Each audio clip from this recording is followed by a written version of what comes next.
Bale, bueno, egunon guztioi. Lehenengo gauza eskerrik asko, deialdi honi kasu egiteagatik. Urteroko zita da hau, Donostiak aurten ere bat egingo duelako mugikortasunaren Europako astearekin, irailaren 16tik 22 egingo da mugikortasun astea, eta aurtengo leloa mugikortasuna guztiontzat izango da.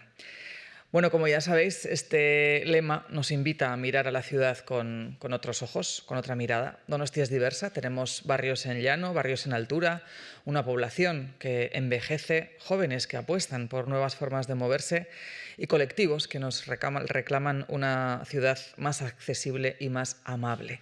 Hablamos, por tanto, de un compromiso real con la equidad, con la sostenibilidad y con la inclusión. Nuestra voluntad es clara, que cada persona, independientemente de su edad, de su condición física o de dónde viva, pueda moverse con seguridad, comodidad y autonomía en esta ciudad. Queremos calles compartidas, donde peatones, ciclistas y usuarios del transporte público convivan en armonía. Y queremos también que la movilidad sea un medio para conectar barrios, acercar servicios, cuidar el medio ambiente y mejorar, en definitiva, la calidad de vida de Donostia. Aste honek egia da aukera ematen digula esperimentatzeko, ikasteko eta partekatzeko, eta horregatik hemendik herritar guztiei gonbitea luzatzen diet, animatzeko, parte hartu dezatela antolatu diren jarduera ezberdinetan, mugitzeko modu berriak probatu ditzatela, etorkizuneko Donostia nolakoa izan nahi dugun hausnartu dezatela ere.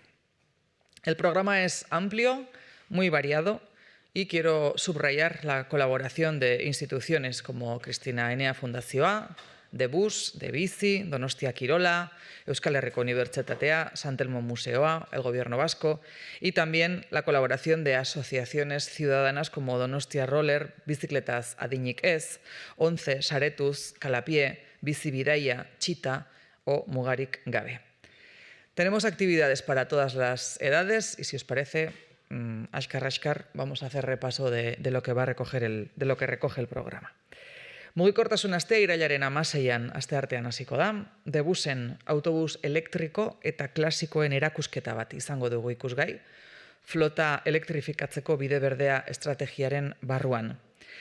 Aurkezpena alderdi ederren egingo da goizeko 11:30 eta bertan bi autobus ikusiko ditugu. Bata klasikoa, de Busek gordeta daukan autobusik zarrena, eta bestea gaur egun erabiltzen duguna.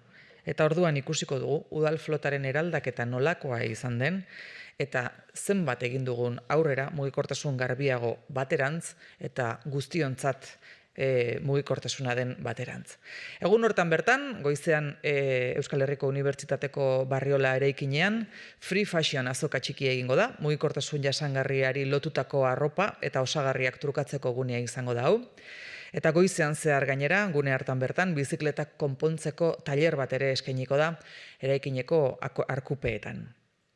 Astean zehar, zenbat dakizu bizikletaren erabilerari buruz, ikusezazu Kalapié elkarteak antolatutako ekimena izango dugu, 3 jardunaldi egingo dituzte, irailaren 16an, asteartean, irailaren 18an eta irailaren 20an, EASO Politeknikoa eta Don Bosco ikastetxeekin lankidetzan. Irailaren 17an, asteazkenean, Euskal Herriko Unibertsitatean berriz ere, bizikleta likido gailua jarduera egingo da. Bertara hurbiltzen diren pertsonek pedalei eraginez, beren energia sortu ahal izango dute, eta fruta freskoak erabiliz zukua egin ahal izango dute. Gero noski, zuku hori edateko aukera ere izango dute. Eta bitartean, espazio hortan bertan, ikasleek bizikletaz adinik ez programa zuzenean ezagutzeko aukera izango dute. Programa hau aspalditik dago martxan Donostian, triziklo pasealdiak eskaintzen dizkie adinekoei, eta dibertsitate funtzionala duten pertsonei, eta honela lortzen dugu belaunaldien arteko mugikortasuna ere sustatzea. Arratsaldean, emakumea eta mugikortasuna izeneko mahai-ingurua izango da San Telmo Museoan. Eta Donosti Roller elkarteak ohiko RDR ibilbidea antolatuko du, 18 kilometroko ibilbidea da, hiriko Bidigorrietatik zehar egiten dara. Jueves 18, tendremos la charla cicloturista de Mikel Bringa sobre su experiencia en Perú y también una jornada de trabajo centrada en las dificultades de movilidad de las personas con discapacidad y diversidad funcional, que además esta jornada tendrá como objetivo de incorporar las conclusiones extraídas a la estrategia de movilidad inclusiva que estamos desarrollando en el Ayuntamiento y que está ya muy avanzada. El viernes 19 celebraremos una de las acciones que más éxito suscita en estas semanas de la movilidad, que es el Parking Day. Hay más de una docena de plazas de aparcamiento convertidas en espacios de talleres, juegos y actividades repartidas en toda la ciudad.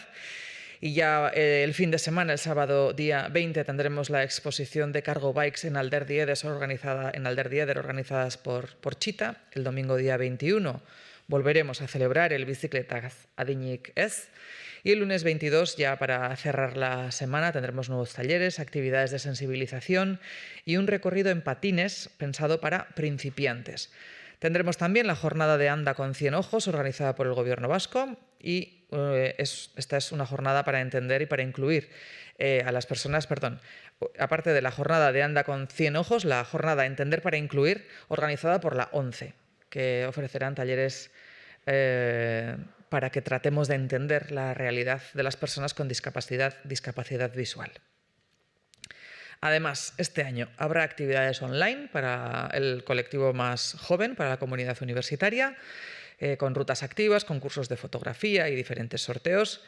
Eta naiz eta astea hemen amaitzen dan, beste ekimen batzuk ere aipatu nahi ditut, mugikortasunaren astetik harago, beste ekintza batzuk ere egingo direlako, adibidez, Friday Night Skate irailaren 26an izango da, bizikletan ibiltzen ikasteko ikastaroak Kalapieren eskutik izango dira, sari bereziak ere izango dira, adibidez, debizik erabiltzaile aktiboenei urtebeteko abonua emango die, eta erabiltzaile guztiek 20 euroko bono bat jasoko dute Gidun plataforman erabiltzeko. Plataforma honek audiogiak eskaintzen ditu hiriak beste modu batean ezagutu eta gozatu ahal izateko.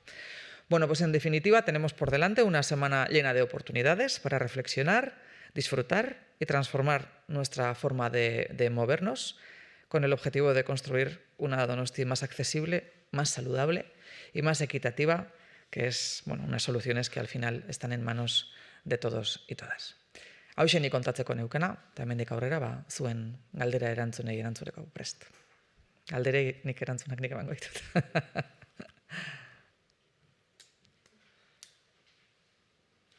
Dena argi. Superondo. Ya está. Eskerrik asko.